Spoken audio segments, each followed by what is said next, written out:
ओम नमः सिद्धेभ्यः। ओम नमः सिद्धेभ्यः। ओम नमः सिद्धेभ्यः। अहिंसा परमो धर्म की जय। आचार्य भगवान गुरुदेव श्री विद्यासागर जी महाराज की जय। आचार्य श्री समय सागर जी महाराज की जय। अनुज श्रमण श्री ओंकार सागर जी महाराज की जय। परम पूज मनी श्रीमान सागर जी महाराज की जय। नगर गौरव निर्लेप सागर जी महाराज की जय। मैं आप लोगों को शुद्ध करना चाहता हूं। महाराज नहा धो के क्रीम पाउडर पोत पात के आए हैं और आप कह रहे हैं हम आप लोगों को शुद्ध करना चाहते हैं। हाँ, जिस शुद्धि को आप शुद्धि समझते हैं वो बहुत सामान्य बाह्य शुद्धि है। हम अलग टाइप की शुद्धि की बात कर रहे हैं। जिस शुद्धि को आप शुद्धि समझते हैं, लौकिक जन भी इस शुद्धि को प्रायः शुद्धि समझते हैं। पूरी दुनिया इस शुद्धि को शुद्धि समझती है। कैसे? एक बार की बात है, आचार्य श्री के साथ हम लोग विहार कर रहे थे। गर्मी के दिन थे। विहार करते करते करते करते एक स्थान पर रुकना हुआ। गर्मी में कहीं भी रुक सकते हैं, ग्राउंड में भी रुक सकते हैं, खेत में भी रुक सकते हैं। इत्तेफाक से वो खेत किसी एक जैनेतर व्यक्ति का था। वो जैन नहीं था। वहां पर पड़ाव हुआ, रात्रि विश्राम हुआ। अचानक उसको पता चला कि हमारे फार्म हाउस पे या खेत पे गुरुदेव रुके हैं। बहुत टीम टाम उनके साथ है, बहुत सारे संत महात्मा उनके साथ हैं। उस बच्चे ने, व्यक्ति ने, किसान था, उसने घर में पहले बोरिंग से चालू करके पहले स्वयं नहाया और नहाने के बाद अपनी गैया को नहलाया और लुटिया में स्वयं अपने हाथों से दूध को दुहा और उस पर पत्ता, काहे का पत्ता, पलास, टेसू, छेवला जिसको बुंदेलखंड में बोलते हैं, उसका पत्ता, जिसके दोने पत्तल बनते हैं, उसको ढका और रात्रि में 9 बजे खेत पहुंच गया। कुछ बच्चे बाहर थे, उनसे बोला होगा, भैया हमारे खेत में बाबा जी रुके हैं, उनके लिए हम दूध लाए हैं, शुद्ध है, बिल्कुल प्योर। शुद्धि नहाने धोने से होती है। आप बोल रहे हैं हम शुद्ध होके आए महाराज, सुबह नहा धो के क्रीम पाउडर लगा के आए। ये शुद्धि को बहुत अलग टाइप की शुद्धि है, बिल्कुल वैसी जैसे वो व्यक्ति, उसके दिमाग में क्या है, मैं शुद्ध होके आया हूं। गैया को नहलाया, उसको शुद्ध किया, और मैं स्वयं नहाया, उसको शुद्ध किया। जबकि आप अगर जैन दर्शन की दृष्टि से देखें तो जो छाना हुआ शुद्ध पानी है वो शुद्ध है, लेकिन वो, उसकी भाव बहुत अच्छे थे। लेकिन आपके भी भाव बहुत अच्छे हैं, आप पूजन करके अथवा यहाँ पर नहा धो करके प्रवचन सुनने आए हैं, आपके भाव तो बहुत अच्छे हैं। लेकिन महाराज हम नहा धो करके शुद्ध वस्त्र पहन के आए हैं, हम शुद्ध हैं। तो ये बिल्कुल वैसी शुद्धि हो गई जैसे उस व्यक्ति की थी। उसने गैया को नहलाया, स्वयं नहाया बिना छने पानी से और बोरिंग के पानी से, और दूध भर कर लाया, ऐसा ही सीधा जो प्रक्रिया पूर्वक उसको किया वो, और रात्रि में 9 बजे और पत्ते से ढक के, और बोलता है बाबा जी बिल्कुल प्योर शुद्ध है। तो उसके भाव तो शुद्ध थे, दूध भी वो शुद्ध है उसकी दृष्टि में, लेकिन आपकी दृष्टि में वो, और वो कैसा, ऐसी ही शुद्धि आपकी है। आप आए हैं शुद्ध होकर। महाराज जी फिर हुआ क्या था वो बता दो। वो आज का विषय नहीं है, वो कभी फिर बताएंगे। उसके बाद क्या हुआ था महाराज जी, वो दूध लेके आया लोटे में, क्या हुआ वो बता दो, उसको कभी फिर बताएंगे। अभी तो जिस शुद्धि को आप शुद्धि समझते हैं, ये शुद्धि नहीं, आप लोगों की एक प्रकार से ये दिमागी फितूरी है। आप लोगों ने 2 चीजें दिमाग में भर रखी हैं, एक अशुद्ध और एक शुद्ध। बस कीचड़ लगा है हाथ पैर में, ये अशुद्ध है, और पानी से धो लिया हम शुद्ध हो गए। जबकि जैन दर्शन में इसके 3 भेद किए गए हैं, एक अशुभ, एक शुभ और एक शुद्ध। समझ में यार? अभी आएगा, इतने जल्दी थोड़ी आएगा, हम तो अभी भूमिका बना रहे हैं। एक अशुभ, एक शुभ और एक शुद्ध। अशुभ का फल नरक, शुभ का फल स्वर्ग और शुद्ध का फल मोक्ष, मुक्ति, परमानेंट शुद्धि। अब स्वर्ग की शुद्धि और मोक्ष की शुद्धि में जितना अंतर है उतना ही अंतर आपकी नहा धो के आने की शुद्धि और जिस शुद्धि की हम बात कर रहे हैं उसकी शुद्धि में। हम आपको शुद्ध करना चाहते हैं। आपकी जो शुद्धि है, अभी वर्तमान में आप नहा धो के आए हैं शुद्ध महाराज, वो कैसी है? वो बिल्कुल वैसी है। हमने एक पंक्ति पढ़ी थी, उसमें लिखा, देश में एक भी गाय ना बचे तो भी शुद्ध प्योर गाय का घी आता रहेगा। सुन रहे? एक पंक्ति हमने पढ़ी थी, देश में एक भी गाय ना बचे तो भी प्योर शुद्ध गाय का घी आता रहेगा। अब एक जो शुद्ध गाय का प्योर घी है वो है, और एक वो घी है जो गाय एक भी नहीं है देश में फिर भी घी बन के आ गया, वो है। इस पे भी लिखा शुद्ध घी और इस पे भी लिखा शुद्ध घी। तो जो ये बिना गाय वाला शुद्ध घी है प्योर, बस वही शुद्धि आपकी है जो आप नहा धो के आए। समझ में आ रहा? हम आपको शुद्ध करना चाहते हैं। महाराज जी वो कहां से आ गया वो घी जब गाय एक भी नहीं बची? ये भी आज का विषय नहीं है, वो बाद में बताएंगे। अभी तो हमने बता दिया आपकी जो शुद्धि है वो कैसी है और हम किस शुद्धि की बात कर रहे हैं, वो कौन है, वो बिल्कुल हटके है। विषय थोड़ा गंभीर है, दिमाग लगाना पड़ेगा। 5, 7, 15 दिनों से डिमांड थी, महाराज जी इस बात को आप रखें रखें रखें। हम थक के आज उसको आपके सामने रख देते। एक सेठ जी थे, हम जिस शुद्धि की बात कर रहे हैं उसको आपके सामने रख रहे हैं। एक सेठ जी थे जिनका नाम था जगन्नाथ। अपनी हर फिल्म के हर हीरो का नाम जगन्नाथ। जगन्नाथ जी के 6 बेटे। कितने? 6 बेटे। आज जमाना बदल गया है। एक जमाना था जब जगन्नाथ जी के 6, मगन्नाथ जी के 10 और कालूराम जी के 12, ऐसे 10, 12, 8, 7 बच्चे होते थे। उनका परिवार, उनका धर्म, उनका समाज, देश बहुत अच्छे से व्यवस्थित चलता था। महाराज जी ज्यादा बच्चे होंगे तो व्यवस्थित कैसे चलेगा? ऐसे चलेगा, एक डॉक्टर बन गया, एक वकील बन गया, एक राजनीति में चला गया, एक ने दीक्षा ले ली, एक ने बिजनेस जो उनका था वो कर रहा, एक खेती कर रहा है, और एक थोड़ा लड़ने में तेज तर्रार है, एक पुलिस में चला गया। फायदा क्या होता था महाराज इससे ये फायदा होता था, आपका मान लो घर में बाजू में पड़ोसी से झगड़ा हो गया, पहली बार तो झगड़ा ही नहीं होगा क्योंकि वो पड़ोसी को मालूम है इनके 10-12 बच्चे हैं, अगर एक एक चांटा भी लगाएंगे तो बैंड बज जाएगी। ये फायदा होता था। दूसरा, बीमार हो गए, डॉक्टर चाचा को फोन लगा दो, केस लड़ना है, वकील चाचा को फोन लगा दो, कुछ गेहूं वगैरह चाहिए साल भर में भोजन के लिए तो जो किसान हैं वो चाचू, उनको ताऊ जी, उनके यहाँ उनको लगा दो, गेहूं भिजवा देंगे।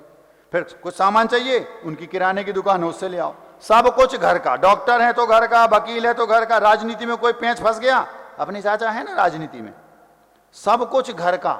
ऐसे लगता था, उसमें ऐसे लगता था जैसे पूरा वसुधा अपना कुटुंब हो, वो जीवन जिया जाता था उस समय। और मान लो मंदिर की बारी आई तो एक ब्रह्मचारी है और एक ने तो दीक्षा ही ले ली। महाराज अपने घर के, हम जब विदिशा में थे हमारा चौका खाली गया, कुछ चौका लगाते थे हम, चौका समझते वो क्रिकेट का चौका नहीं, चौका मतलब जो बड़गहान करके लगाते। हम थे, हमसे छोटा था जो उस समय ब्रह्मचारी था राहुल, आज उनकी दीक्षा हो गई। आचार्य श्री समय सागर जी के साथ भोपाल में वो चातुर्मास रथ है, मुनि श्री औचित्य सागर जी, तो वो और हम दोनों ब्रह्मचारी थे, चौका लगा रहे थे। चौका लगाते लगाते कुछ दिन तो वार हुए, बाद में चौका खाली जाने लगा। खाली जाने लगा तो हम लोगों ने सोचा ऐसा क्या किया जाए कि चौका खाली ना जाए। तो कोई उपाय था नहीं, एक ही उपाय था, क्या? अपन दीक्षा ले लो, कभी चौका खाली नहीं जाएगा। दोनों ने दीक्षा ले ली, अब कभी चौका खाली नहीं जाता।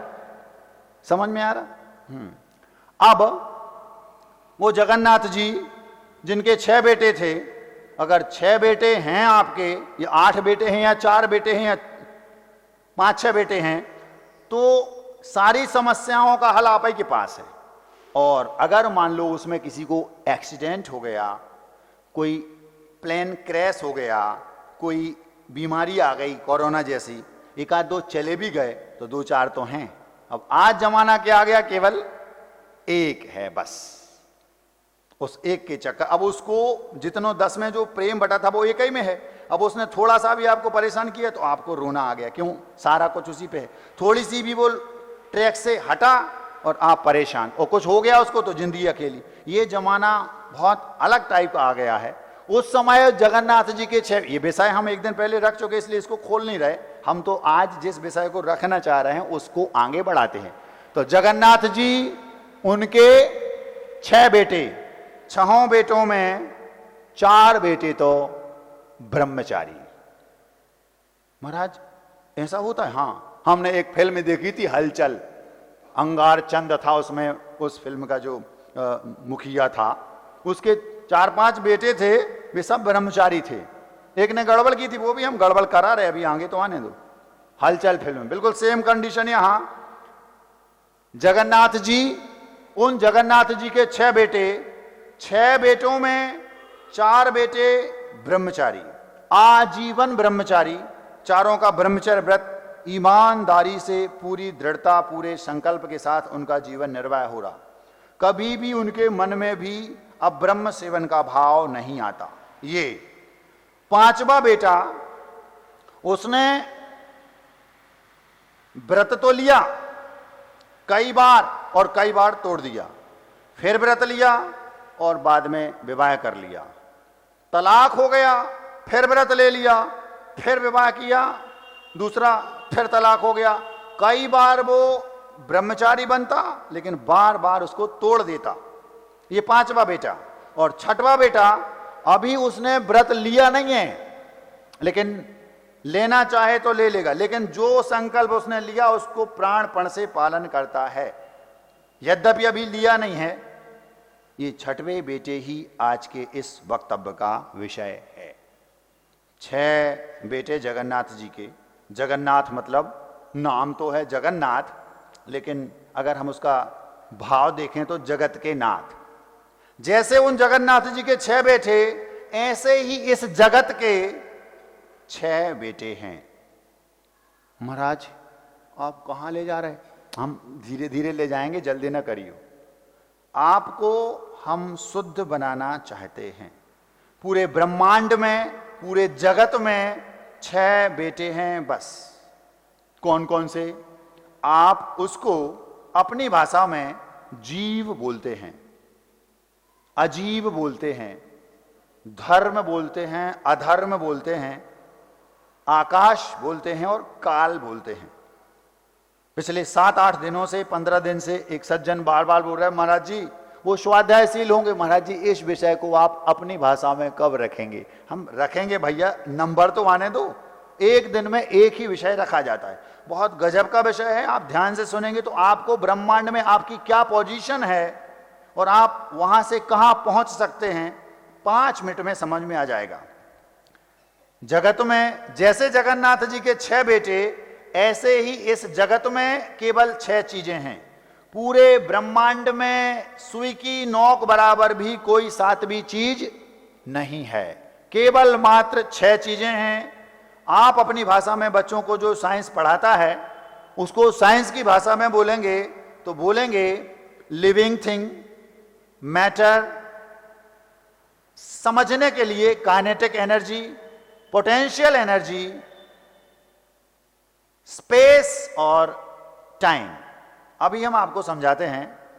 जीव, आप उसको 6 द्रव्य बोलते हैं, जीव, पुद्गल, धर्म, अधर्म, आकाश और काल। हम पहले 1-1 मिनट में इन 6 को समझते हैं। जीव, जो आप हैं, शरीर नहीं, जो शरीर का संचालन कर रहा है वो जीव, जिसको लिविंग थिंग बोलते हैं। पेड़ भी, लट भी, चींटी भी, मक्खी भी, मच्छर भी, हाथी भी, ऊंट, बिलैया, हाथी, घोड़ा, ये सब मनुष्य, ये सब जीव के अंतर्गत आते हैं। जो उस शरीर में है वो जीव। इसको आप लिविंग थिंग बोलते हैं।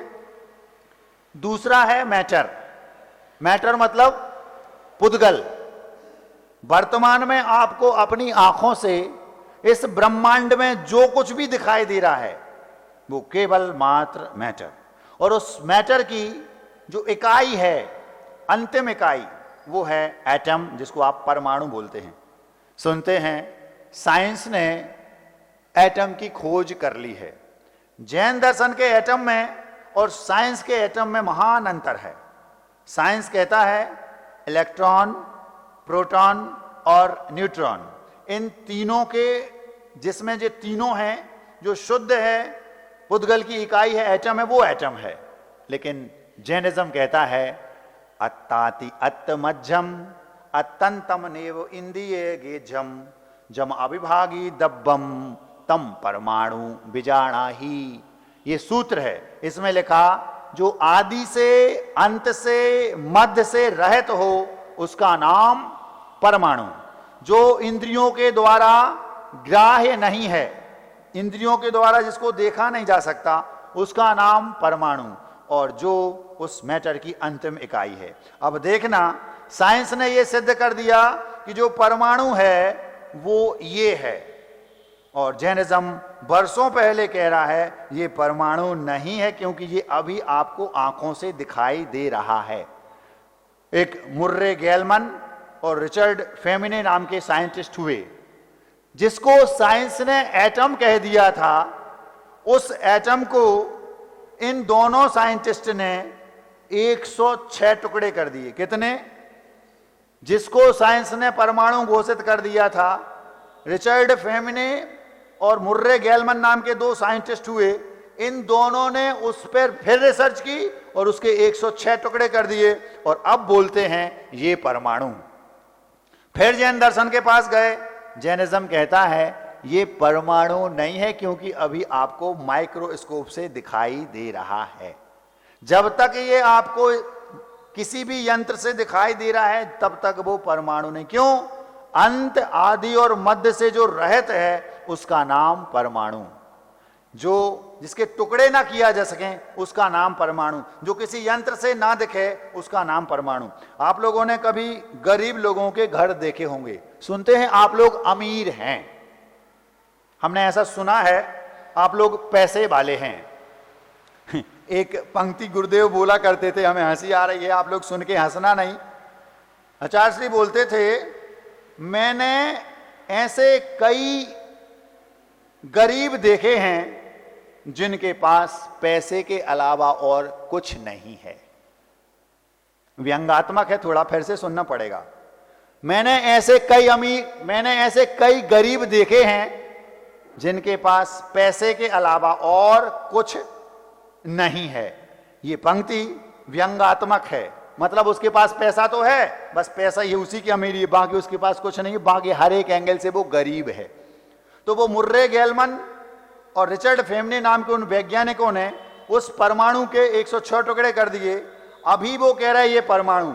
जैन दर्शन कहता है कोई और 150 साल बाद एक कोई वैज्ञानिक आएगा, वो इसके फिर 106 टुकड़े कर देगा और बोलेगा ये परमाणु। फिर भी जैन दर्शन बोलेगा अभी परमाणु नहीं, क्योंकि आपको दिख रहा है तब तक परमाणु नहीं। जब तक आप नहीं दिखेगा टुकड़े कैसे कर सकते हो? तो गरीब लोगों का आपने घर देखा होगा, उस घर में कबेलू खप्पर छप्पर छाए होते हैं। कभी आप गौर से देखना, गर्मियों के दिनों में जब ऊपर धूप निकली रहती है, उसमें कहीं छेद हो तो उसका छेद नीचे तक उसकी धूप आती है, उसमें बहुत छोटे छोटे कण दिखाई देते हैं, कोई बड़ा, कोई छोटा, कोई बहुत छोटा। सबसे छोटा जो आपको कण दिख रहा है वह भी अनंत परमाणुओं का, असंख्यात परमाणुओं का पिंड है। मतलब जो सबसे छोटा कण आपको दिख रहा है उसमें कई परमाणु, असंख्यात परमाणु उसमें है। इतना सूक्ष्म परमाणु है, आदि, अंत और मध्य से रहित है। आंखों के द्वारा जिसको देखा नहीं जा सकता, हाथ के द्वारा जिसको छुआ नहीं जा सकता, वो परमाणु। साइंस बदल गया, लेकिन जैनिज्म जहां था वहीं है। ये गाथा आज भी वहीं की वहीं है। 2-3 बार परमाणु की खोज हो गई। वो कहते हैं इलेक्ट्रॉन, प्रोटॉन, न्यूट्रॉन, 3 चीजें हैं तो परमाणु कैसे हुआ? जैन दर्शन इसको दूसरे तरीके से बोलता है स्निग्ध रुक्षत्वाद बंधा। स्निग्धता और रुक्षता ये उसमें होता है। खैर, तो जो ये परमाणु है, इन परमाणुओं के पिंड का नाम आपकी घड़ी है, इन परमाणुओं के पिंड का नाम आपका हाथ है, इन परमाणुओं के पिंड का नाम ये पेंसिल, ये किताब, ये पिच्ची, ये माइक, और इसी अनंत असंख्यात परमाणुओं को इकट्ठा करके आपका शरीर बना है। तो जितनी भी चीजें आपको दिखाई दे रही वर्तमान में, ये सारी की सारी उन परमाणुओं का पिंड है, जिसको आप मैटर बोलते हैं। जैनिज्म इसको पुद्गल बोलता है। जीव, पुद्गल, धर्म, अधर्म, आकाश काल, ये 6 चीजें इस पूरे ब्रह्मांड में ठसा ठस भरी हैं। एक सुई की नोक बराबर भी 7वीं चीज नहीं है, और एक सुई की नोक बराबर भी 6 चीजों में वृद्धि अथवा ह्रास, बढ़ोतरी अथवा कमी की नहीं जा सकती। ब्रह्मांड का कोई ईश्वर एक भी नए परमाणु को पैदा नहीं कर सकता और पुराने परमाणु का नाश नहीं कर सकता। हमें इन 6 चीजों में से केवल मात्र दिखाई देती है तो मैटर, जिसको पुद्गल बोलते हैं। हम आपको शुद्ध करना चाहते हैं। अगर हमें शुद्ध होना है तो पहले हमें यह पता करना होगा कि हमारी पोजीशन क्या है इन 6 में। ब्रह्मांड में 6 से 7 भी कोई चीज नहीं, इन 6 में हम किस पोजीशन में हैं और अभी हम किस दशा में हैं, और इन 6 में से हम आते किस में हैं, बस वो आपको समझ में आ जाएगा। फिर आप वो प्रोसेस देखेंगे कि हम कैसे हैं, शुद्ध की अशुद्ध, और होना है तो कैसे। यही आज का विषय है। जीव, पुद्गल, धर्म, अधर्म, आकाश काल, living thing, matter, kinetic energy, potential energy, space और टाइम, ये 6 चीजें हैं। जीव आपको बताया, मक्खी, हाथी, घोड़ा आदि आदि, मनुष्य आदि, ये सब जीव हैं। उनका जो शरीर है वो मैटर से बना है, पुद्गल है। फिर इस ब्रह्मांड में एक धर्म द्रव्य नाम की वस्तु है, जिसको साइंस बोलता है ईथर, अथवा समझने के लिए हम उसको काइनेटिक एनर्जी भी बोल सकते हैं, अथवा हम उसको मोशन भी बोल सकते हैं, अथवा हम उसको गतिज ऊर्जा भी बोल सकते हैं। जो साइंस के स्टूडेंट होंगे वो ध्यान से सुनेंगे। ईथर मतलब इस स्थान पर जहां मैं हूं, कोई ऐसी चीज है जिसके कारण मैं चलना चाह रहा हूं तो मुझे चलने में वो सहायी है। जैसे मेरा हाथ यहां है, यदि वो ईथर अथवा मोशन अथवा काइनेटिक एनर्जी अथवा गतिज ऊर्जा अथवा धर्म द्रव्य, ये 5 पर्यायवाची हैं, ये नहीं होती इस ब्रह्मांड में, तो मेरा हाथ यहां से यहां नहीं जा पाता। ये जो हाथ यहां से यहां जा रहा है, यहां से यहां आ रहा है, ये उस ईथर नाम के द्रव्य की देन है, जिसको जैन दर्शन धर्म द्रव्य बोलता है। चलते हुए को चलने में सहायी, इसका नाम धर्म द्रव्य। आप उसको ईथर कहें, मोशन कहें, काइनेटिक एनर्जी कहें, धर्म द्रव्य कहें, अथवा गतिज ऊर्जा कहें, ये एकार्थवाची है। जैसे मछली जल में चलना चाहती है, लेकिन जल ना हो तो मछली चल नहीं सकती। चलेगा कौन? मछली। चलने का पावर किसमें है? मछली में। लेकिन वो जो पानी है वो ना हो तो मछली चल नहीं सकती। बस यहां हम हैं, अगर वो पानी रूप वो ईथर ना हो, वो धर्म द्रव्य ना हो, तो हम यहां हिल डुल नहीं सकते, हम स्टैचू जैसे हो जाएंगे। पलक भी हमारी झपक नहीं सकती, हाथ हिल नहीं सकता, मुंह के होंठ फड़क नहीं सकते, कुछ भी नहीं होगा, हम स्टैचू जैसे रहेंगे अगर वो धर्म द्रव्य ना हो। आपकी गाड़ी जो चल रही है वो उसी की देन है। ये हो गया काइनेटिक एनर्जी। इसके अपोजिट अधर्म द्रव्य, धर्म द्रव्य और अधर्म द्रव्य, रुकते हुए को रुकने में सहायी, उसका नाम है अधर्म द्रव्य। साइंस उसको बोलता है एनर्सिया, मूवमेंट्स ऑफ एनर्सिया, जड़त्व का सिद्धांत, जड़त्व गूढ़ता का सिद्धांत। सरल शब्दों में हम समझ सकते हैं, स्थितिज ऊर्जा अथवा अधर्म द्रव्य अथवा पोटेंशियल एनर्जी अथवा रेस्ट, अथवा एक 5वां शब्द उसके लिए देंगे एनर्सिया।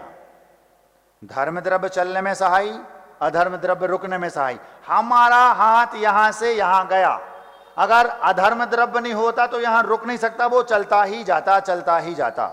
आपकी गाड़ी चल रही है धर्म द्रव्य के कारण और रुक रही है अधर्म द्रव्य के कारण। रेल की पटरी है, समझ लो धर्म द्रव्य, और पटरी जहां समाप्त गाड़ी जाएगी नहीं, वो अधर्म द्रव्य। आप उसको अपनी भाषा में जो चाहें सो कहें, 5 पर्यायवाची हैं दोनों के।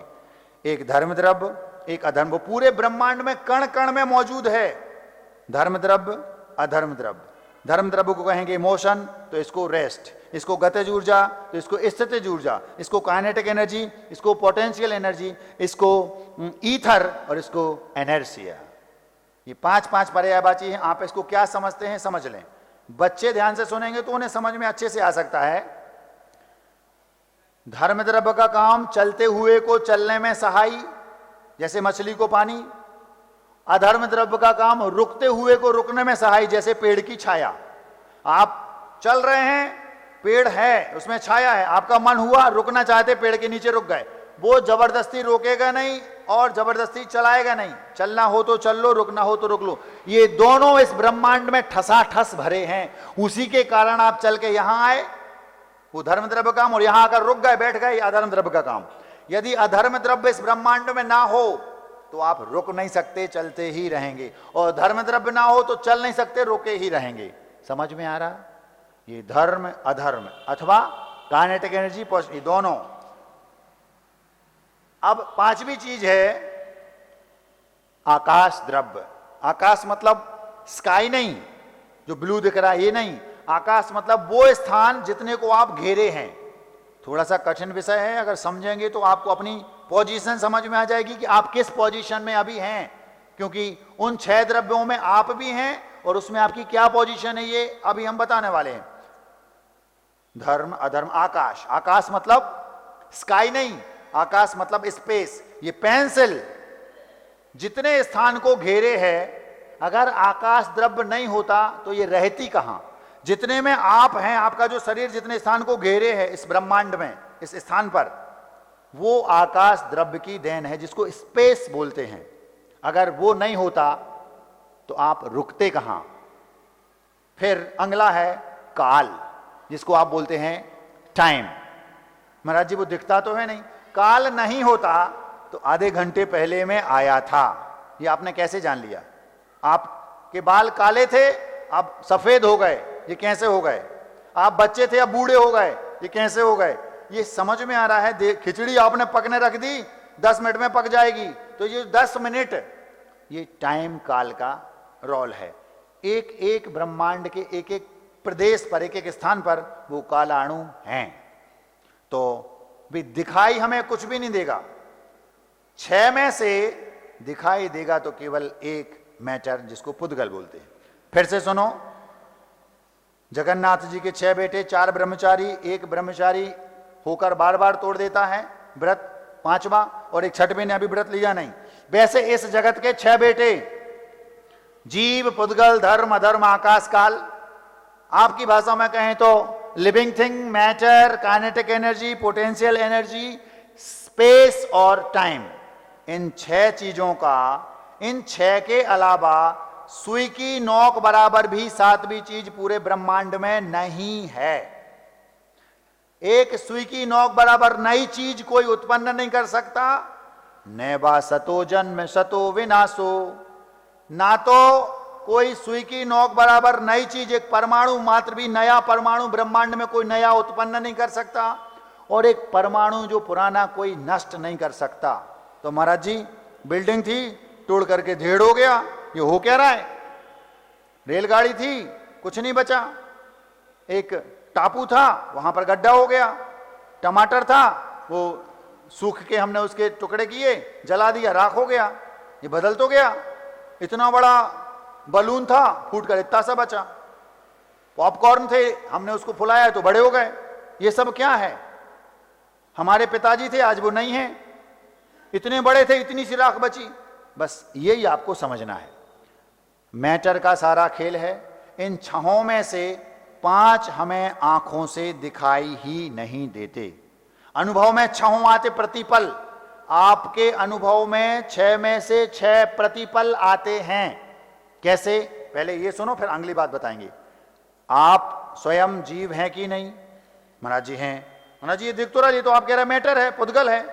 आपकी बात कर रहे हैं हम, आपके शरीर की नहीं। महाराज जी वो दोनों एक ही, तो एक ही होते तो जो लाश है और उसमें क्या अंतर है? एक लाश पड़ी है और आप में और लाश में क्या अंतर है? वो जो जीव है वो आप में से निकल गया, अब लाश पड़ी। मैं तो वो हूं जिसके बिना तन ये शुद्ध लाश है, अब तो बस मुझे सिर्फ अपनी तलाश है। एक दिन बोला था। तो जिसके बिना ये शरीर लाश बचा वो है जीव, वो दिखाई नहीं देता। अनुभव में आ रहा है, हिल रहा डुल रहा चल रहा बोल रहा खा रहा पी रहा है, सो ये जीव है, लेकिन दिख रहा है केवल मैटर। घड़ी, डिब्बा, बल्ब, लाइट, पंखे, कूलर, कैमरा, माइक, किताब, पेन, जो कुछ भी आंखों से दिख रहा है, 6 में से केवल मात्र एक दिखाई देता है, बस वो मैटर। और वे सारी चीजें अनंत अनंत परमाणुओं से मिलकर बनी हैं। बस होता क्या है, तो केवल इतना होता है, आपके दादाजी निपट गए। निपटना समझते हो? निपटना तो आप समझते हो। आपके दादाजी निपट गए, या तो उस बच्चे को घर ले जाओ, और नहीं संभल रहा हो तो हमें दे दो, हम संभाल लेंगे। हमारे यहां जगह है, खाली बाजू में पड़ा है, जीवन भर पूजा होगी उसकी। वहां परेशान ना करो दूसरों को। बहुत समस्या महाराज, आप कह रहे 6 बच्चे हुए, कई को तो संभाल नहीं पा रहे। आजकल के बच्चे महाराज बहुत चंचल होते हैं। आचार्य जी बोलते थे, जो बच्चे चंचल होते हैं वे मास्टर माइंड होते हैं। क्या कहा? आचार्य जी तुम्हें सीधे सीधे दिखते थे, वे दिखते बस सीधे थे, बहुत सीधे नहीं थे। एक बार आचार्य जी ने हम लोगों को सुनाया था कि वो इमली होती ना, इमली जब शुरुआत होती तो उसका हरा हरी इमली होती, उसको चोइया बोलते बुंदेलखंड में। खट्टे होते वो, एकदम बहुत खट्टे, नाम लेते ही दांत खट्टे हो जाते। तो आचार्य श्री को बहुत शौक था वो चोइया खाने का। तो वे पेड़ पर, वे बहुत शेर थे। जो शेर होता है वो दूसरे का शिकार नहीं खाता, समझ में आ गया? जो शेर होता है वो स्वयं का शिकार करता है। तो आचार्य श्री बचपन से ही ऐसे थे। तो वो बोले इमली के पेड़ पर चढ़ के इमली तोड़ते थे। आम खाना हो, जो खाना हो उसको चढ़ के खुद तोड़ेंगे फिर खाएंगे। ऐसा नहीं कि तुमने तोड़ के दे दिया लो खा लो, ऐसा नहीं, क्योंकि शेर तो शेर है। वो बचपन से ही ऐसे थे। तो उनने इमली के पेड़ से इमलियां तोड़ी। तो उस समय हाफ पैंट पहनते थे, आचार्य बता रहे थे। तो हाफ पैंट में पीछे एक जेब होती थी, 2 छोटे छोटे बाजू में जेब, तो तीनों में इमली ठूस ली। ठूसना समझते हो? हाँ, भर ली। और उनके जो मित्र थे उनको भी दे दी। अब घर पहुंचे तो मल्लप्पा जी ने देखा, छोटे से थे, ये तो इमली खा रहा है, इसके गला खराब हो जाएगा, स्वास्थ्य खराब हो जाएगा, खांसी आ जाएगी। तो वो जोर से बोले, किसने दी? तो आचार्य जी बोले, मैंने तो सिर नीचा कर लिया। और उनने 1-2 बातें बोली, चुपचाप धीरे से खसा गया। और रास्ते में मैं सोच रहा हूं अब मैं कैसे बताऊं, मैंने तो 20 को दी हैं। वो क्या बोले, किसने दी तुझे ये? तो ये उनसे कुछ नहीं बोले। जो संस्कारित बच्चे होते हैं वे पिता से आंख मिलाकर बात नहीं करते कभी जोर से। जो बच्चे अपने घर में पिता से आंख मिलाकर जोर से बात करते हैं, समझ लो वे संस्कारित नहीं हैं। और भविष्य उनका क्या होगा? अगर आचार्य श्री का उसी समय अगर कोई समझदार व्यक्ति देखता, बता देता ये बहुत आगे जाएंगे। क्यों? क्योंकि इनके पास संस्कार हैं। उन्होंने पिताजी को कोई जवाब नहीं दिया, सिर नीचा किया और धीरे से चुपचाप बाजू से निकल गए। उन्हें डांटा तो अपने ही तो पिताजी हैं, कुछ नहीं बोले। वो उस समय समझ में आ गया ये बीज बहुत बड़ा वृक्ष बनेगा। और आज कितना बड़ा वृक्ष दिख ही रहा है दुनिया को। उन्होंने कोई जवाब नहीं दिया। तो आचार्य श्री इस टाइप का जीवन जीने वाले थे। क्यों? वो बोले हमने तो दुनिया सबको 20 को दी हैं, हम थोड़ी किसी से लेंगे। ये वो 6 द्रव्यों में जीव, पुद्गल, धर्म, अधर्म, आकाश और काल, जिसको living thing, matter, kinetic energy, potential energy, space और टाइम 6 बोलेंगे, दिखाई देती है तो केवल मात्र एक मैटर। अब पिताजी निपट गए, उनका शरीर आपने चिता की आग में जला दिया। तो जो शरीर था वो मैटर से बना था, उसको जलाया, अब बची राख। राख मतलब एक लुटिया में एक बल, इतना बड़ा शरीर, इतनी सी राख। वो पुद्गल के परमाणु में संकोच विस्तार शक्ति होती है। जैसे एक मक्का के दाने को आपने फुला दिया, वो इतने हो गए, और बाद में वो सिमट के इतना हो गया। बस इसी से ये संसार चल रहा है। इतना बड़ा शरीर था, जलाया, राख हो गई। अब उस राख को आपने उठाया, ये राख क्या है? वो पुद्गल की पर्याय बदल गई। परमाणु वही हैं, बस पर्याय बदल गई। उसको आपने गड्ढे में डाल दिया। सुनते हैं लोग राख को वहां ले जाते हैं, कहां? हरिद्वार आदि आदि। हम बिहार कर रहे थे, एक ट्रक पर पीछे लिखा था, धीरे चलोगे तो बार बार मिलोगे, तेज चलोगे तो हरिद्वार मिलोगे। समझ में आ गया? उस पर लिखा था धीरे चलोगे तो बार बार मिलोगे और तेज रफ्तार से चलोगे तो हरिद्वार मिलोगे। मतलब निपट जाओगे, राख वहां पहुंचेगी हरिद्वार। कितना दिमाग लगा के लोग लिख देते हैं, छोटी छोटी बातों में बड़ा मैसेज दे देते हैं। तो वो जो राख है वो पिता के शरीर की थी, इतना बड़ा शरीर था राख, वो भी मैटर है, वो भी पुद्गल पर। अब उसको आपने गड्ढे में डाल दिया, सैकड़ों वर्षों में वो गड्ढे में परिणमन होते होते पता चला चांदी बन गई। सोना, चांदी, हीरे, शरीर, आंख, कान, जितनी भी चीजें आपको दिख रही हैं वे सब एक दूसरे से परिणमित होती रहती हैं। आपने टमाटर खाए, सुबह निकाल दिए, वो खेत में गया, खेत में भिंडी लगाई, वे परमाणु परिणमित होकर भिंडी बन गए। बस ये रिसाइकलिंग होती है। जैसे आप लोगों ने स्कूल में पढ़ा होगा, बच्चों ने पानी पिया, निकाला, बाष्पित हुआ, ऊपर गया, फिर बरस गया, बस रिसाइकलिंग होती है। पानी भी पुद्गल है। सब जितनी चीजें आंखों से दिख रही, छाया कहो, धूप कहो, अंधकार कहो, प्रकाश कहो, आम, पेड़, नदी, घड़ी, पंखा, जो कुछ भी दिख रहा है, 6 में से दिखता है तो केवल मात्र एक, क्या? पुद्गल। अब हम आपको शुद्ध करना, पहले अपनी पोजीशन देख लें। उन 6 में से अनुभव में 6 प्रतिपल आपको आते, वो भी सुनो कैसे। आप जीव हैं, आपका शरीर पुद्गल है, मैटर से बना है, आप हिलते डुलते हैं। अगर धर्म द्रव्य का सहारा ना लें तो आप हिल डुल नहीं सकते। अधर्म द्रव्य का सहारा लें तो आप रुक नहीं सकते। अगर स्पेस ना हो तो आप ठहरेंगे कहां? जितने स्थान को घेरें वो स्पेस है, और प्रति समय परिणमन हो रहा है। आप हर पल वृद्ध होते जा रहे हैं, वो टाइम काल द्रव्य का काम है। आपने गाल पे से ब्लेड चलाई, शेविंग करते ना, आजकल तो शेविंग करने का जमाना थोड़ा सा कम हो गया, बदल गया। पहले लोग शेविंग करते थे, अब तो बड़ी बड़ी रखने लगे हैं। पता नहीं क्या, बाबा बनना हो तो यहां आ जाओ भैया। बाबा जी रखते हैं ना बड़ी बड़ी दाढ़ी, बताते हैं घर में रह के बाबा बन रहे थे, तो बैरागी हो जाओ तो यहां आ जाओ। जैन बच्चे रखते हैं, वो तो दिखने में ही थोड़ा सा अटपटा सा लगता है। खैर, ब्लेड आपने गाल पे से चलाई, आपको लगता है दाढ़ी 2 दिन बाद दिखेगी। अगले समय ब्लेड यहां से यहां हुई, इतने में वो बढ़ रही है, बढ़ती रही, वो टाइम का काम है। बढ़ते एक एक समय उसमें वृद्धि हो रही है। ऐसा नहीं एक दिन बाद वो बढ़ी, ऐसा नहीं, उसमें वृद्धि प्रतिपल हो रही है। ये टाइम का काम है। आप बच्चे थे, फिर युवा हुए, फिर प्रौढ़ हुए, फिर बूढ़े हुए, फिर निपट गए। ये किससे हुआ? काल द्रव्य का इसमें कार्य है। तो इन 6 का उपयोग आप करते। आप जीव, आपका शरीर अजीब, आप चल रहे सो धर्म द्रव्य का, आप रुक रहे सो अधर्म द्रव्य का, और जितने में आप ठहरे हैं वो आकाश द्रव्य का, और काल के कारण परिणमन हो रहा है, ये काल द्रव्य का। 6 का उपयोग आप प्रतिपल करते हैं। 7 भी कोई चीज ब्रह्मांड में नहीं है। उन 6 में से आपकी क्या पोजीशन है? पहले ये देखो, जगन्नाथ जी के 4 बेटे ब्रह्मचारी हैं, निर्दोष ब्रह्मचर्य का पालन करते हैं, परमानेंट शुद्ध हैं। महाराज जी ब्रह्मचारी शुद्ध होता है? हाँ, हम नहीं कह रहे। आचार्य महाराज ने श्लोक लिखा क्या?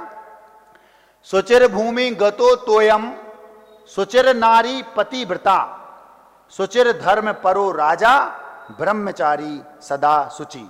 कातंत व्याकरण में ये श्लोक आता है। इसका अर्थ है जो सुचिर भूमि गतो तोयम, तोयम माने जल, जो पानी के, जमीन के भीतर पानी है भरा है, वो शुद्ध है। जमीन में जो नीचे पानी भरा है वो शुद्ध है। आपने बोरिंग की निकाला, कुआं खोदा, वो शुद्ध है, प्योर।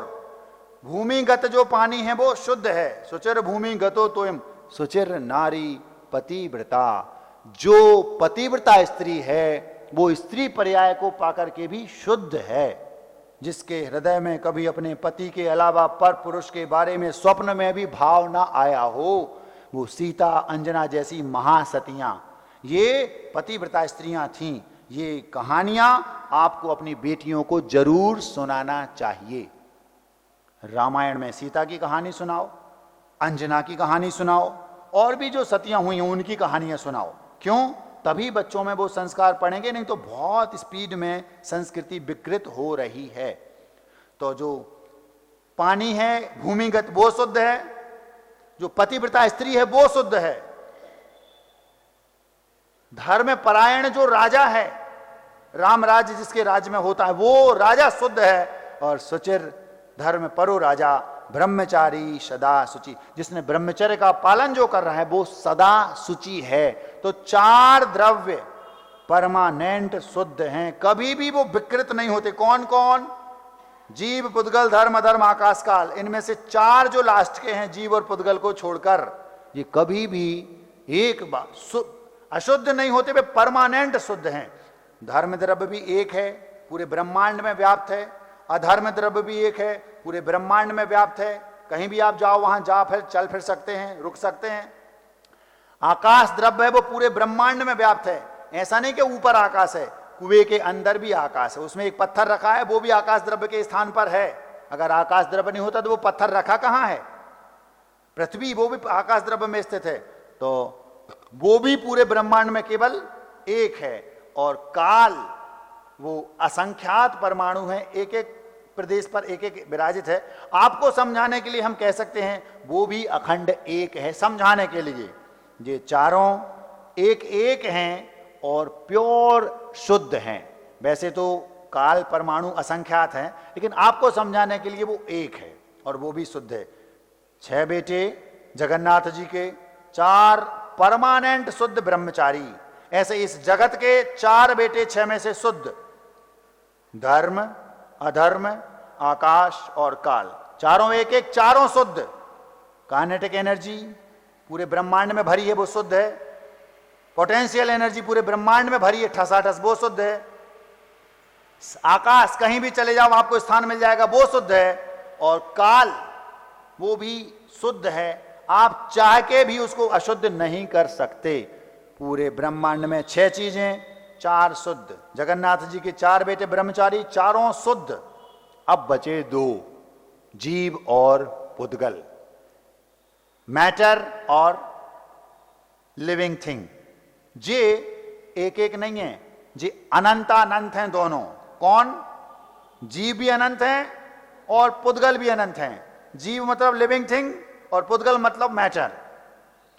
ये परमाणु, असंख्यात परमाणु बन के कोई चीज बनती है, वो यहां से वहां मिट के बनते रहते हैं। बस पूरा उसी का पूरा संसार उसी का खेल है। और जीव उसी के बीच में जन्म लेता है, मर जाता है। एक जीव ने जन्म लिया, बड़ा हुआ, पेड़ बना, पेड़ की बहुत सारी लकड़ियां बनी, फिर बाद में वो जला दिया, राख बन गए, फिर वो नष्ट हो गया पेड़। लेकिन मैटर, वो पुद्गल परमाणु नष्ट नहीं हुआ, वो परमाणु किसी दूसरे रूप चला जाएगा। ऐसे अनंत परमाणु ब्रह्मांड में हैं। ये वो बेटा है जगन्नाथ जी का जो बार बार व्रत लेता है, फिर बार बार शादी कर लेता है, फिर तलाक ले लेता है, फिर शादी कर ली, फिर व्रत ले लिया, फिर ये करता रहता है। फिर अब ब्रह्म का सेवन, फिर ब्रह्म का सेवन। क्या? एक शुद्ध पुद्गल परमाणु शुद्ध है, और जैसे ही उसका गठबंधन हुआ वो अशुद्ध हो गया। आपके पिता की राख थी, वो गड्ढे में डाल दी, उसमें से 2 परमाणु उड़ गए, अलग चले गए, अकेले बचे। वो अकेला जो परमाणु बचा शुद्ध मैटर, वो शुद्ध है। लेकिन दूसरे से गठबंधन किया, फिर कोई नई चीज बन गई। जैसे टमाटर था, टमाटर में वो अशुद्ध स्थिति में है, वो आपने खाया, बाहर गया, खेत में गया, फैल गया, एक बचा तो शुद्ध हो गया। भिंडी लगाई उसने, फिर गठबंधन किया, भिंडी बन गए, वो कई परमाणु मिल गए, फिर अशुद्ध हो गया। तो वो मैटर जो है वो बार बार शुद्ध होता है, बार बार अशुद्ध होता है। एक अवस्था को प्राप्त होता है, फिर गठबंधन कर लेता, फिर गठबंधन कर लेता। ऐसा वो शुद्ध से अशुद्ध, अशुद्ध से शुद्ध होता रहता है, बार बार व्रत लेता है, बार बार तोड़ देता है। ये 5वां बेटा था। और छठा, और जो इस वक्तव्य का विषय है, मूल हीरो, वो है जीव। एक बार वो जीव शुद्ध हो गया, कभी भी पुनः वापस अशुद्ध नहीं होता। वो आप हैं जीव द्रव्य। अब हमें ये देखना है वो कितने हैं, वो भी अनंतानंत हैं इस ब्रह्मांड में। जीव कितने हैं? इन्फिनाइट, इन्फिनाइट बोलते ना आप लोग, अनंतानंत हैं। जितने लोग बैठे हैं ये सब जीव द्रव्य हैं। इनका शरीर पुद्गल उसको छोड़ दो, अभी हमें केवल जीव की बात करनी। वो इस ब्रह्मांड में 2 प्रकार के, एक अशुद्ध और एक शुद्ध। जो सिद्धालय में शुद्ध परमात्मा हैं वे शुद्ध जीव हैं, और जो आप लोग हैं संसारी दुनिया में ये सब अशुद्ध जीव हैं। अब प्रश्न ये उठता है, 6 चीजों में से 4 तो परमानेंट शुद्ध थी, 5वां मैटर वो कभी शुद्ध होगा नहीं, होता है वो फिर गठबंधन कर लेता, उसको सुधारना नहीं, क्योंकि वो फिर अशुद्ध, अशुद्ध से शुद्ध, शुद्ध से अशुद्ध होता रहता है। अगर वो शुद्ध से अशुद्ध और अशुद्ध से शुद्ध ना हो तो संसार नहीं चलेगा, संसार समाप्त हो जाएगा। उसी की देन है कि ये संसार चल रहा, किसकी?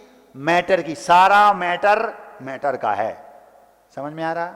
सारा मैटर मैटर का है, मतलब पुद्गल का, पुद्गल के परमाणुओं का परिणमन होकर ये संसार चल रहा है, बस। अब जो बचा जीव वो आप हैं। सिद्धालय में विराजमान सिद्ध परमात्मा शुद्ध जीव हैं, और संसार में जो हाथी, घोड़ा, ऊंट, बिलैया, मक्खी, मच्छर, लट, खटमल, चींटी आदि आदि, आप मनुष्य, देव, नारकी, ये सब अशुद्ध जीव हैं। अब एक अभी तक उस जगन्नाथ के जो 6वां बेटा था उसने व्रत नहीं लिया, मतलब वो शुद्ध नहीं हुआ। एक बार अगर वो व्रत ले ले कभी वो उसको भंग नहीं करता। वे ऐसे अनंतानंत जीव हैं जो अभी संसार में आप हम जैसे अशुद्ध हैं, हम शुद्ध होना चाहते हैं। महाराज 4 द्रव्य तो शुद्ध हैं, पुद्गल को शुद्ध करना नहीं, वो शुद्ध होगा अशुद्ध हो जाएगा बार बार। जीव शुद्ध कैसे हो सकता है, बस ये आज का विषय है। आप सब अशुद्ध हैं और शुद्ध हैं सिद्धालय में।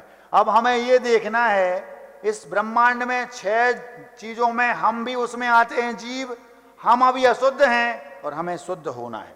शुद्ध के पास परमानेंट सुख है जो सिद्धालय में विराजमान है, और आप परमानेंट दुखी हैं जब तक संसार में हैं। यह संसार विषय सुख होता तीर्थंकर क्यों त्यागें। संसार में सुख है ही नहीं। जो अपने आप को सुखी मान रहा है उसके घर में जाकर देखो क्या हाल है, डिप्रेशन का शिकार है, नहीं तो नींद की गोलियां खा के सोना पड़ता है। अगर होता तो रिलायंस के जो फाउंडर थे धीरूभाई अंबानी बताते हैं, उनके जो अब उनके बेटे वगैरह चलाते हैं वो मुकेश वगैरह, उनके प्रकाश सहाय करके एक जो सेकंड पर्सन थे, शायद 75 करोड़ का उनका पैकेज था, उन्होंने सुनते हैं उसको छोड़ करके दीक्षा ले ली। भले वो श्वेतांबर दीक्षा ली वो अलग बात है, लेकिन वहां उनको सुख होता, तो 75 करोड़ में सुख होता। 75 करोड़ का पैकेज क्या कहलाता है? इसका मतलब है कहीं ना कहीं उनको टीस तो है, सबको है। एक भी सुखी दिख नहीं रहा, आपके चेहरे हमें अलग दिख रहा है यहीं से। तो यदि आपको परमानेंट सुखी होना है तो वो केवल शुद्ध होने पर ही होगा। उसकी प्रक्रिया क्या है महाराज? हम अभी संसारी हैं, हमें शुद्ध होना है, उसमें और इसमें कोई अंतर है? तो एक गाथा आती है, वो गाथा हम बिना सुनाए नहीं मानेंगे, इतनी गजब की है, जब हम उसको सुनते हैं तो रोमांच आता है। तत्वसार नाम का एक आचार्य देवसेन जी का ग्रंथ है, उसमें गाथा आती है, मल रहियो नान मो निवसई सिद्धिये जारसो सिद्धो तारसियो देहथम देह पमाणो मुणे अबो। मल से रहित, अष्टकर्म रूपी जो मल है उससे रहित, नानमो ज्ञानमयी जो सिद्धालय में सिद्ध परमात्मा विराजमान हैं, बिल्कुल तारसियो देहथम, बिल्कुल वैसा शुद्ध सिद्ध परमात्मा हमारे आत्मा जो शरीर में वो आत्मा विराजमान है, उसमें और इसमें सुई की नोक बराबर भी अंतर नहीं है। मल से रहित ज्ञानमयी जैसा सिद्धालय में शुद्ध परमात्मा विराजमान है, जीव बिल्कुल वही तारसियो देहथम देह प्रमाणु, इस शरीर प्रमाण आत्मा मेरे देह देवालय में विराजमान है। अंतर केवल इतना है, वो शुद्ध है और ये अशुद्ध है। हम आपको शुद्ध बनाना चाहते। महाराज प्रक्रिया क्या है शुद्ध होने की?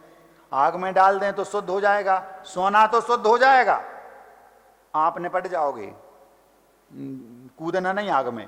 उसको तो ध्यान की अग्नि में जलाया जाता है, कर्मों को, तब वो शुद्ध होगा। तो महाराज अगर हम अशुद्ध हैं और हम संसार से थक गए, बीवी बच्चे दुनियादारी सबसे परेशान हो गए, हम शुद्ध होना चाहते, उपाय क्या है? एक ही उपाय है, दीक्षा लो, कर्मों को जलाओ ध्यान की अग्नि में और शुद्ध हो जाओ। 5 मिनट का काम है, अंतर मुहूर्त का काम है भगवान बनना। हम ये नहीं कह रहे कि तुम दीक्षा ले लो, हम ये कह रहे हैं शुद्ध होने की प्रक्रिया केवल यही है।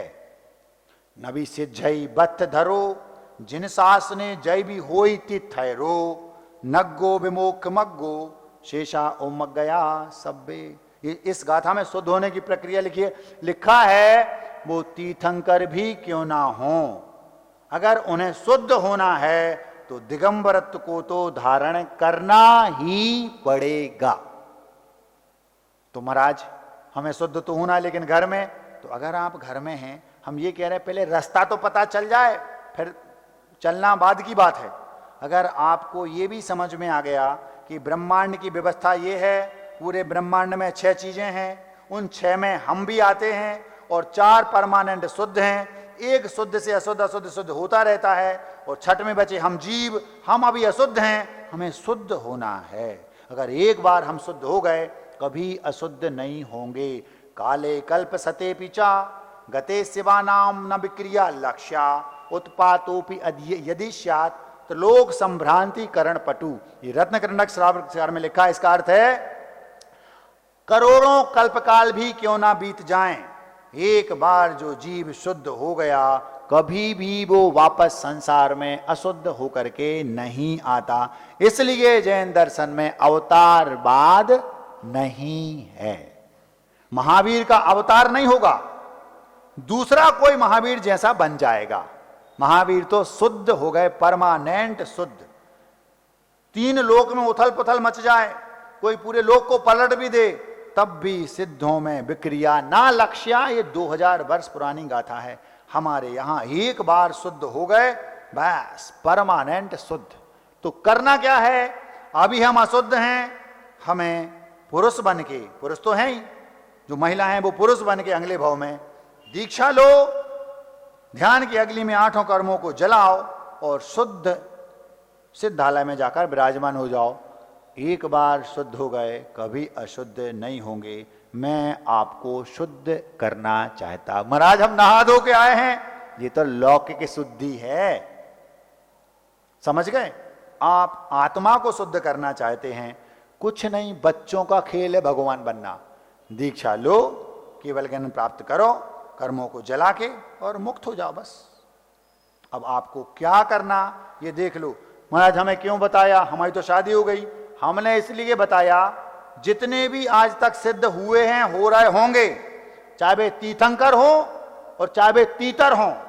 तीतर बाद में मनुष्य बन के तीर्थंकर भगवान बन सकता है ना, वो प्रक्रिया यही है। शुद्ध होना है, मनुष्य बन के दीक्षा लेके करना पड़ेगा। तो महाराज आपने क्यों ले ली? अभी तो जा नहीं सकते, सुना है 4था काल है, 4थे काल में भगवान बनते, ये तो पंचम है, इसमें तो हो नहीं सकता। ये बात किसी ने शांति सागर महाराज जी से पूछी थी। महाराज हमने सुना है 4थे काल हो, वज्र सब नाराज सैनन हो, तब केवल ज्ञान होता, अभी काय को आपने फालतू में दीक्षा ले ली, ऐश करते अभी तो। ऐसा किसी ने बोला शांति सागर जी से, तो शांति सागर जी बोलते भैया इधर आओ, वो सामने पेड़ लगा है आम का, उसमें से आम तोड़ लाओ। महाराज आपका दिमाग खराब है, अभी सीजन है क्या? आम कब लगेंगे? सीजन तो आने दो, सीजन में आम लगे। अभी तो बरसात निकल गई, वो गर्मी निकल गई, गर्मी में आम आते, अभी तो बरसात लगी, अब तो अगले साल आम आएंगे। तो एक काम करो, पेड़ से लकड़ी कुल्हाड़ी उठाओ और काट के फेंक दो पेड़ को। महाराज पेड़ काट के फेंक देंगे तो सीजन में आम किस में लगेंगे? पेड़ काट के नहीं। भाई बोले यही तुम्हारे प्रश्न का उत्तर। क्या? अभी हमने पेड़ लगा लिया है, आम इसी में फलेंगे। कब? सीजन तो आने दो भाई, समझ में आ रही बात? पेड़ लगा लिया, फल इसी में लगेंगे। कब? गर्मियों में। सीजन काट के फेंक दो तो पेड़ काय में लगेंगे। समझ में आ रहा? पेड़ लगाना है, देख लो, आपकी जैसी मर्जी। लगाना हो सो लगाओ और न लगाना हो सो ना लगाओ। अपनी पगार तो पक्की। पगार समझते हो? पगार मतलब सैलरी, वेतन। पहले पगार मिलती थी, फिर बाद में सुनते हैं कि बाद में फिर तनख्वाह मिलने लगी। पगार पूरा परिवार खाता था, फिर तनख्वाह केवल तन को ख्वा, जो तन को खाएगी बस खुद खा पाएगा वो जो कमाता है। फिर बाद में वेतन मिलने लगा, अब तन भी नहीं खा पाएगा, और अब सैलरी मिलने लगी, बेचना पड़ता, उसको लोन पे अपने आप को रखना पड़ता, फिर घर चलता है। पगार, तनख्वाह, वेतन और सैलरी, ये स्थिति आ गई।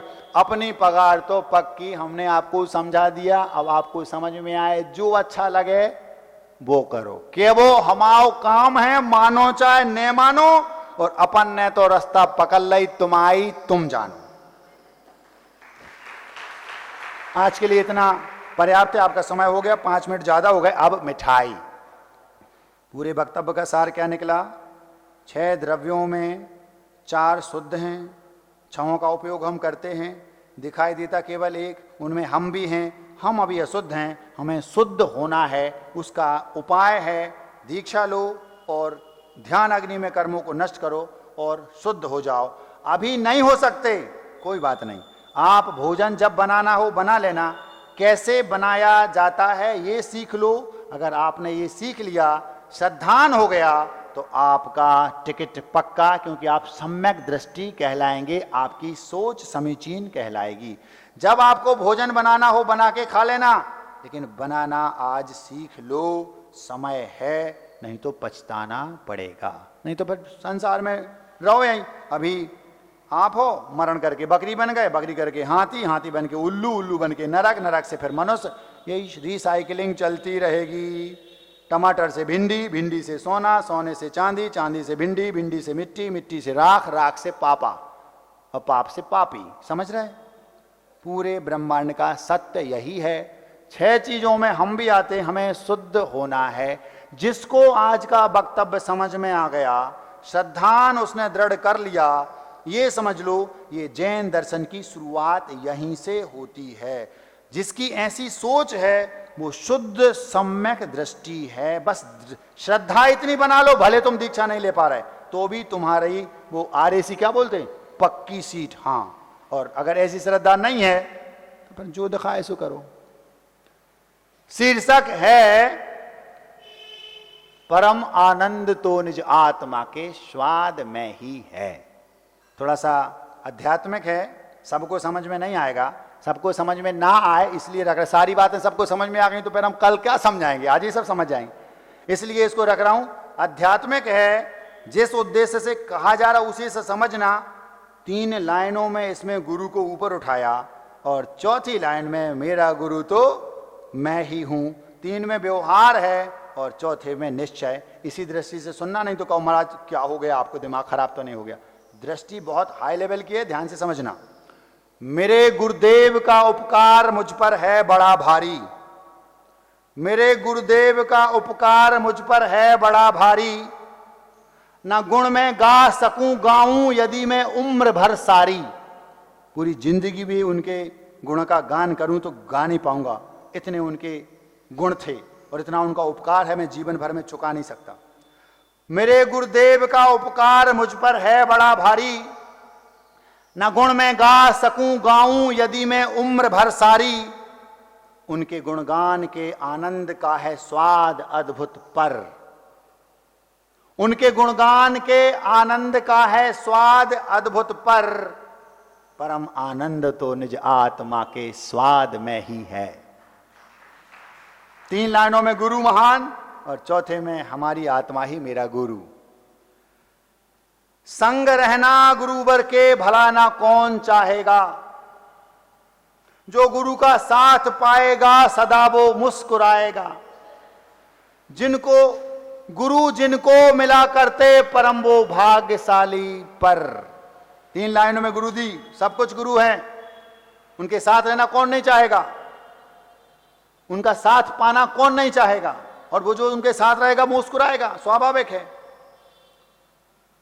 संग रहना गुरुवर के भला ना कौन चाहेगा, जो गुरु का साथ पाएगा सदा वो मुस्कुराएगा। गुरु जिनको मिला करते परम वो भाग्यशाली पर। परम आनंद तो निज से निज मुलाकात में ही है, परम आनंद तो निज से निज मुलाकात में ही है।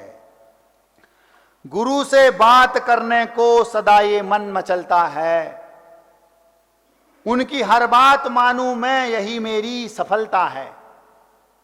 मन बार बार बोलता है गुरु से बात करूं, उनसे मिलूं, उनकी आज्ञा का पालन करूं, और होना भी चाहिए। उनका आदेश उनका उपदेश ही अपने लिए आदेश बराबर है, होना भी चाहिए।